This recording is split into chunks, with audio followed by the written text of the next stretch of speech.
నంద్యాలలో మా ప్రీతమ నాయకులు చంద్రబాబు గారిపై అరెస్ట్ చేసినప్పుడు కనీసం ఎఫ్ఐఆర్ లేదు. ఎఫ్ఐఆర్ లేకుండా స్కిల్ డెవలప్మెంట్ కేసులో అరెస్ట్ చేసి ఈ రోజు ప్రజాస్వామ్య విలువల గురించి నువ్వు మాట్లాడుతున్నావు.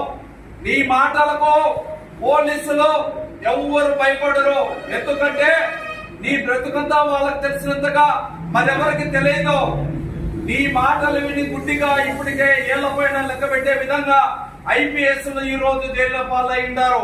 సీతారామాంజనేయులు చాలా మంది ఉన్నట్టు చెప్పుకుంటా పోతే అసలు ఈ రాష్ట్రంలో వ్యవస్థలను చెడగొట్టి ఆ వ్యవస్థలను చెడగొట్టడం ద్వారా వైఎస్ఆర్సీపీ నాయకులను రెచ్చగొట్టి టీడీపీకి వైఎస్ఆర్కి మధ్య అంతరిత్యం చెరలేక విధంగా గ్రామాల్లో ఉన్న ఒక వ్యూహం ప్రకారం